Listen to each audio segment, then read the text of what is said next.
ለሳስ በሌለ ሰዓት ቆንጆ ነው በቃ በደንብ የምትፈልገው ነው ያለው ዋው እንደዚህ ሲንቀሳቀስ አሳያዝ ማን ቀርሞ እንደሚይዝ እናያለን ውድ ተመልካቾቻችን የዛሬው ፕሮግራማችን በቦሌ ክፍለ ከተማ ወረዳ 12 ልዩ ስሙ ቡልቡላ ተብሎ በሚጠራ አካባቢ ተገኝተን በተለይም በአሳ እርባታ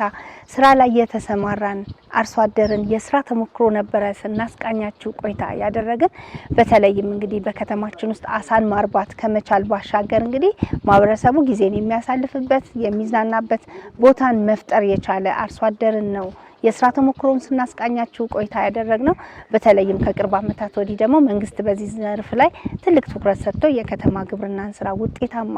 ለማድረግ እየሰራቸው ያሉ ስራዎች ተጠናክረው ሊቀጥሉ ይገባል እንደዚህ አይነት አርሶ አደሮችም ደግሞ ድጋፍና ክትትላቸው ቀጥሎ የተሻለ ስራን እንደሚሰሩ ተስፋ እናደርጋለን የዛሬ ፕሮግራማችን በዚህ የሚቋጭ ነው የሚሆነው ሳምንት ሌላ ርዕሰ ጉዳይ ይዘን እንገናኛለን እስካሁን ድረስ ፕሮግራማችንን ምርጫችሁ አድርጋችሁ ስትከታተሉን ቆይታችሁን ስላደረጋችሁ እጅግ አድርገን ነው የምናመሰግነው ሌሎች የአዲስ ሚዲያ ኔትወርክ ፕሮግራሞች ይቀጥላሉ መልካም ቆይታ